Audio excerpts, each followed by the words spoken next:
Good morning. My name is Cedric Lundy, and I am one of the teaching pastors here at Watershed, and I really like chocolate chip cookies. But here's the problem. The problem with chocolate chip cookies is that the market of chocolate chip cookies is flooded with a plethora of mediocre cookies. I see I'm not the only one. Okay, I'm feeling all the amens in here. All right. Yes. See, at the risk of alienating people even more from ever inviting me over to their house for dinner because I come across as a complete food snob, allow me to explain my issue with chocolate chip cookies. When I was a kid, we had a family friend that made the best chocolate chip cookies. Their family lived about a mile away from my family, and in the summer, sometimes I would hop on my bike to go over and play like with the other kids, their kids, but also hoping that their mom made chocolate chip cookies. They were really that good. They were just the perfect level of softness because y'all miss me with that crunchy mess. Some of you are old enough to remember when Chips Ahoy released the soft batch, which in my opinion was an admission. It still does have that really weird aftertaste, though. Those Chips Ahoy cookies, just, In this current era of craft everything, there are definitely cookies that hit the mark, like those Sweet Girl cookies that they sell at some of the markets around here. But, that's going to cost you at least $4 minimum, and I'm not trying to spend that kind of money on cookies all the time. So occasionally I'll treat myself, but I'm not trying to live like that. So much of what is out there, it's just not quite right. So I decided that if I can't join them, then I'm going to beat them at their own game and save some money in the process by making cookies from scratch. I did not get out of the park on my first try. It took multiple attempts with mixed results before I finally nailed what I was looking for. I had a base recipe and started to tinker with it, changed the size of the eggs, the ratio of brown sugar to white sugar, adjustments to the bake time, even adjustments to how long I let it cool on the pan, because you don't want the bottom to get too crisp, too hard, right? You got to move it over onto, something where the air can get underneath it and it cools just right, so it's like the perfect consistency, right? All those different things. I even went with the metric system and weighed my ingredients, because while communism has some faults, at least they get accurate measurements in the kitchen. When I finally got what I wanted, I wrote down my recipe. But of course, it's one thing for me to enjoy the cookie I made. The final threshold of whether or not the cookies were par excellence is sharing them with others. So, come here.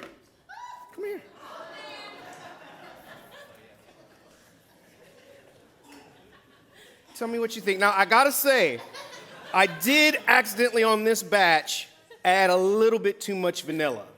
But go ahead, knock yourself out.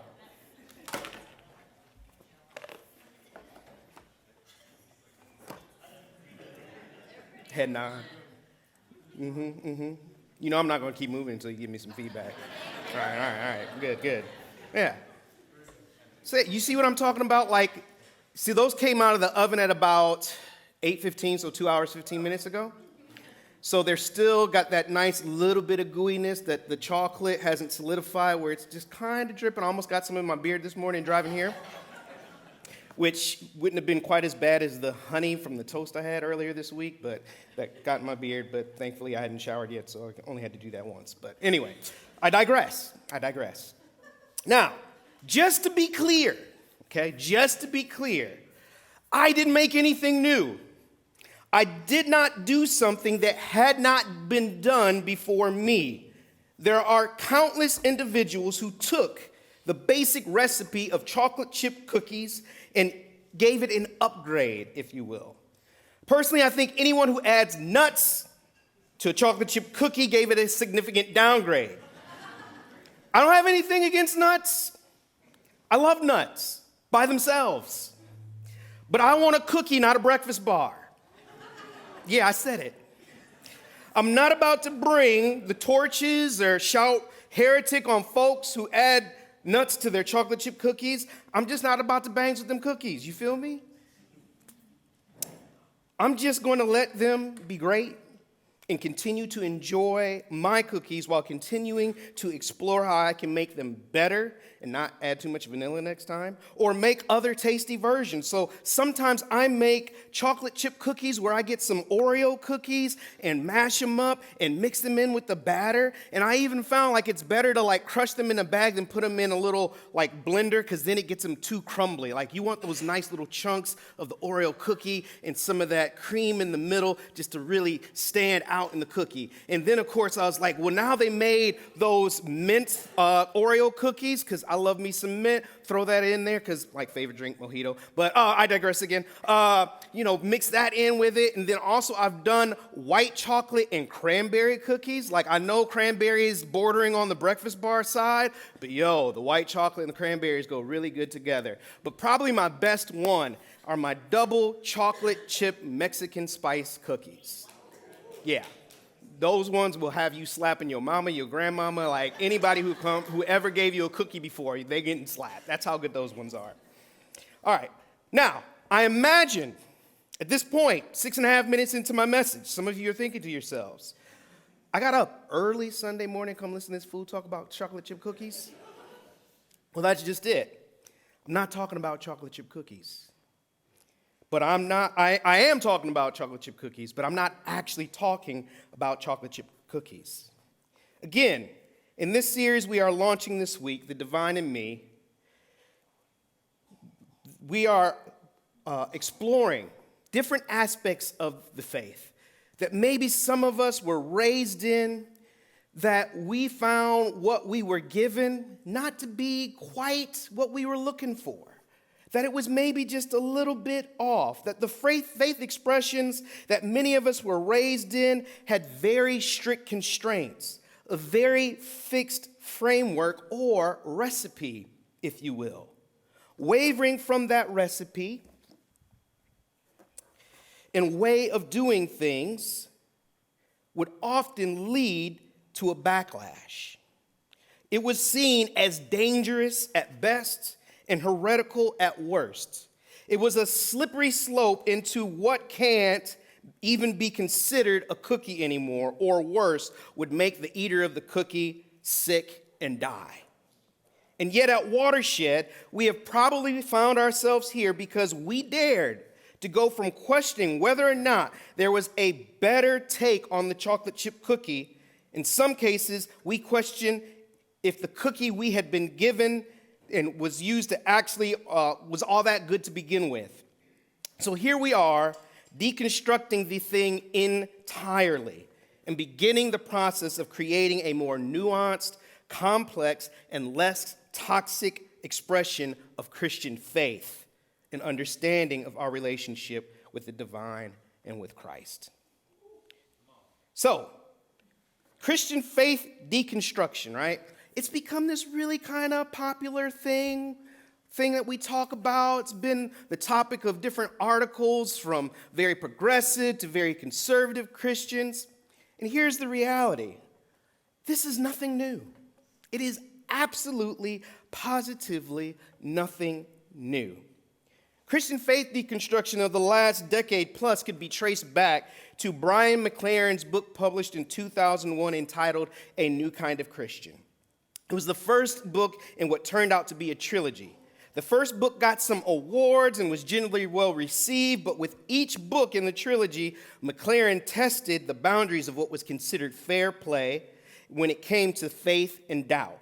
Eventually, he became persona non grata in the evangelical circles. He was the poster child of the dangers of postmodernism. It probably wasn't until the 2016 U.S. presidential election and the reckoning of evangelical support of Trump that deconstruction became a word on the tip of everyone's tongue, as many of the disillusioned left evangelical spaces en masse. Now, I could spend a lot of time breaking this one down, but I'm pretty sure we all lived through it. And in some ways, we still are. It's like that cookie that has way too much baking soda. You ever make that mistake? And it just leaves you with just this chalky, right? However, the first point or big idea I want to make this morning, again, is that Christian faith, in particular, Northern Hemisphere, Western world Christianity, deconstruction is nothing new. The launching of Christianity, or following in the way of Jesus, was a deconstruction of ancient Judaism. The entirety of the Sermon on the Mount is a series of pronouncements of Jesus saying, "You have heard it said, but I tell you," or "I say to you." And he says this about who is blessed and who might not be blessed as blessed as their circumstances suggest. He says this about anger and lust and divorce, making oaths, retaliation, and enemies. So even from the very beginning, what launched Christianity in the first place was a deconstruction. But I'm going to give you a brief history of some of the significant deconstruction moments in the history of Christianity. The first one being the Great Schism of 1054. And the Great Schism of 1054 led to the separation of Western and Eastern Christians into Roman Catholics and Eastern Orthodox Christians. The Great Schism came about due to a complex mix of religious disagreements and political conflicts. One of the many religious disagreements between the Western or Roman and Eastern Byzantine branches of the church had to do with whether or not it was acceptable to use unleavened bread for the sacrament of communion. That's right, they were arguing about bread. Other objects of religious dispute included the exact wording of the Nicene Creed and the Western belief that clerics should remain celibate. These religious disagreements were made worse by a variety of political conflicts, particularly regarding the power of Rome. Rome believed that the Pope, the religious leader of the Western Church, should have authority over the Patriarch. The religious authority of the Eastern Church, Constantinople, disagreed. Each church recognized their own leaders, and when the Western Church eventually excommunicated Michael Cerullius and the entire Eastern Church, the Eastern Church retaliated by excommunicating the Roman Pope Leo III and the Roman Church with him. While the two churches have never reunited over 1,000 years after their split, the Western and Eastern branches of Christianity came to more peaceable terms in 1965. It only took 900 years. Pope Paul VI and the Patriarch, I can't pronounce his name, I'm going to completely butcher it, lifted the long-standing mutual communication decrees made by their respective churches. So that was just the first deconstruction, if you will. Then, of course, there's the one that maybe many of us in this room are more familiar with from personal experience, whether or not we recognize the history of it. But that would be the Protestant Reformation. Notice, it's funny because I grew up in Protestantism, and it was a long time before anyone ever pointed out, you do know the root word of Protestant is protest? The Protestant Reformation began in Wittenberg, Germany on October 31st, 1517. Maybe that's why they didn't want to participate in Halloween, but anyway.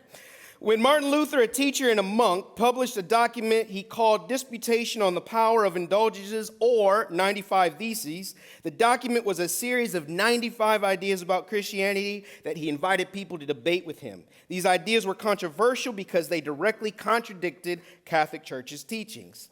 Luther's statements challenged the Catholic Church's role as intermediary between people and God, specifically when it came to the indulgence system, or basically how people were forgiven of sins, which in part allowed people to purchase a certificate of pardon for the punishment of their sins. Luther argued against the practice of buying and earning forgiveness, believed instead that salvation is a gift of God and that he gives to those who have faith. Luther's objections to indulgence system paved the way for other challenges to the Catholic doctrine throughout Europe. 500 years later, the Protestant Reformation can be credited for more than 10,000 Protestant denominations, according to conservative estimates, which groups all of the non-denominational churches into one group.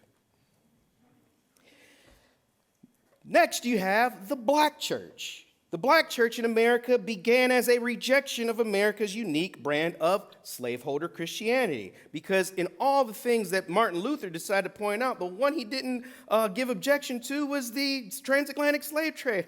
Go figure. James Cone describes it very well in his seminal book, Black Liberation Theology.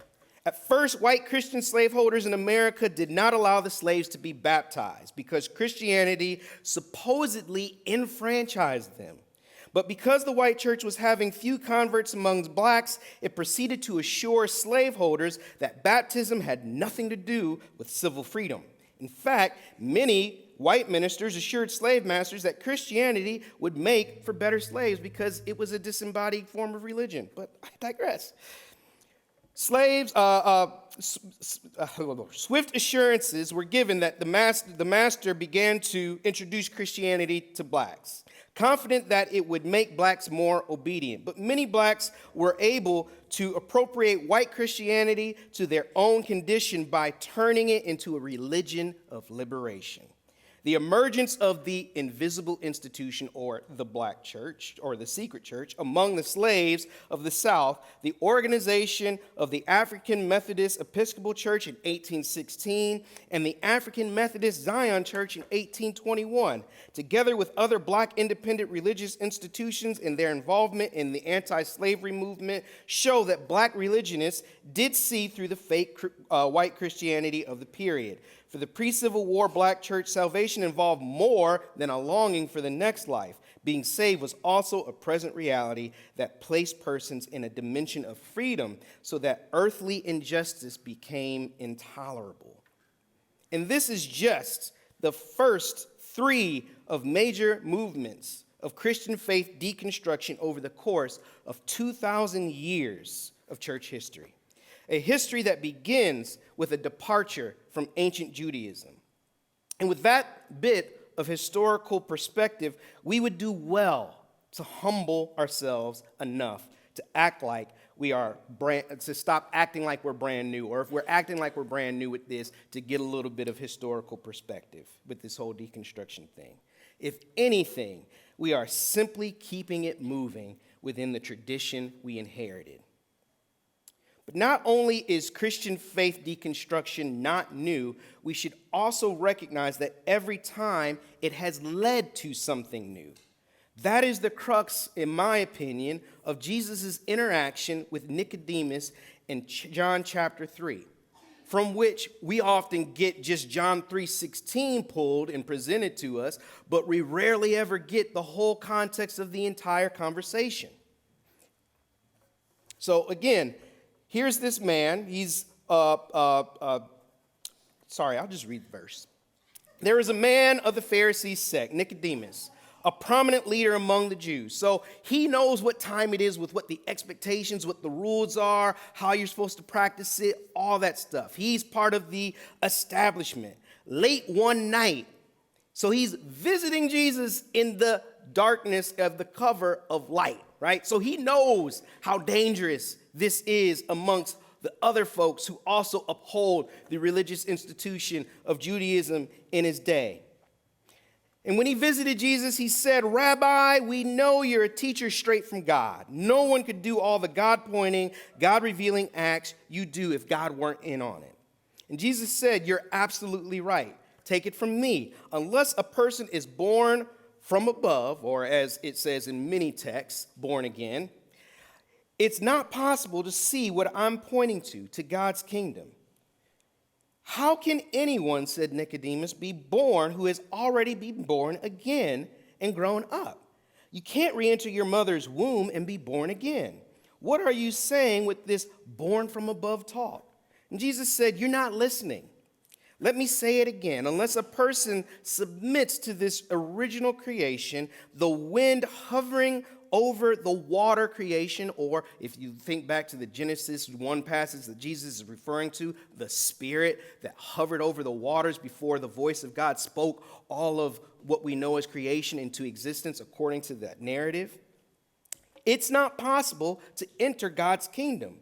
When you look at a baby, it's just that, a body you can look at and touch. But the person who takes shape within is formed by something you can't see and touch. The spirit becomes a living spirit. So don't be surprised when I tell you that you have to be born from above, out of this world, so to speak. You know well enough how the wind blows this way and that. You hear it rustling through the trees, but you have no idea where it comes from or where it's headed next.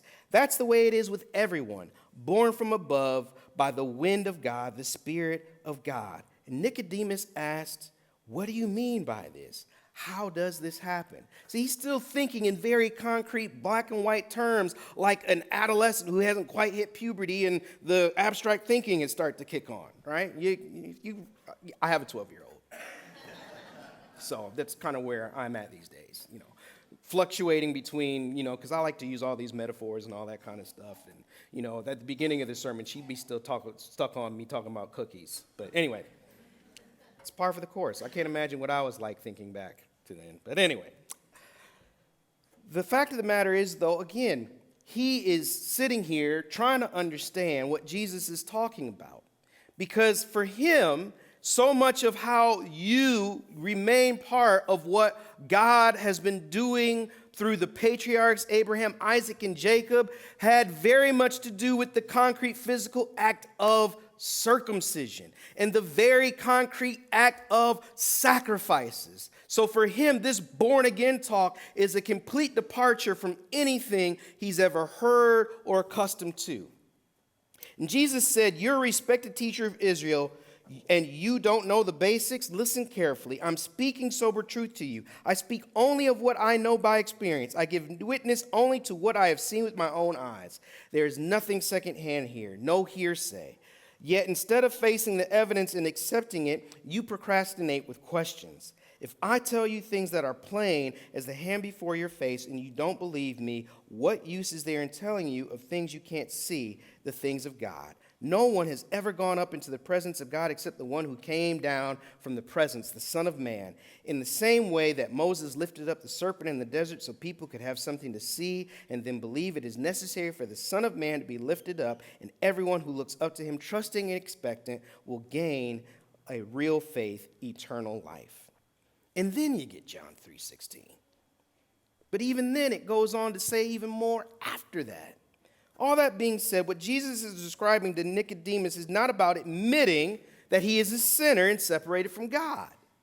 Jesus is using a metaphor, a word picture of being born again to prompt Nicodemus to no longer build a life with the divine that is centered on oversimplified adherence to the law and to be reborn or rebuild a life that is actually centered on a life of abundance of life. Now, that's not to say that the new thing is always something good, nor is it something completely bad. The irony of the Protestant Reformation, as I mentioned before, occurred exactly 75 years after the Roman Catholic decree known as the Papal Bull Statement of 1452 that can be directly linked to the launching of the transatlantic slave trade. And all that to say, also Christian faith deconstruction, right, is kind of like urban gentrification and displacement. They aren't just demolishing homes for the sake of demolishing them. They don't just tear them down and leave a pile of rubble where a house once stood. They build something brand new. Sometimes they may even do major renovations to what is already there. The only difference is, when it comes to Christian faith deconstruction, the previous generation or the previous residents have a voice and enough power to resist and prevent it from happening in their neighborhood, which leads me to my third point. When it comes to Christian faith deconstruction, there is a definite pattern. There is a declaration or the shift that has already begun that gives language and a sense of solidarity around what has been bubbling under the surface. With the followers of the way of Jesus, it was Peter's sermon on Pentecost. With the Great Schism, it was the excommunication of the opposing side. With the Protestant Reformation, it was Martin Luther nailing his 95 Theses to the church door on October 31st, 1517. With the black church, it was Absalom Jones organizing a walkout of St. George's Methodist Episcopal Church in Philadelphia in protest of free blacks of Philadelphia being discriminated against in the church in regards to where they were allowed to sit. With the current deconstruction movement, it has been the writings of folks like Brian McLaren, Rob Bell, rest in peace, Rachel Held Evans, amongst a host of others. In response to the declaration, there has always been a resistance from the old guard that has been followed by a mass departure or fracturing of Christian religious institutions. Present day, we have seen this departure and fracturing most notably when it comes to issues of human sexuality or LGBTQ inclusion, race conciliation and reckoning with the church's complicity in white supremacy or the dignity and worth of black lives, and patriarchy in the place of women in the church and society at large, or the Me Too movement. Not to mention the disillusionment with the celebrity pastors, the failure to address abuse in the church, and the general resistance to just asking questions.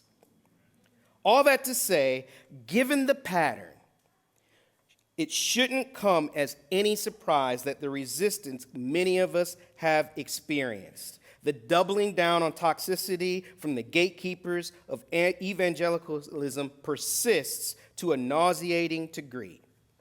All that to say, I've noticed a lot of folks who have supposedly left and began to deconstruct their faith get stuck.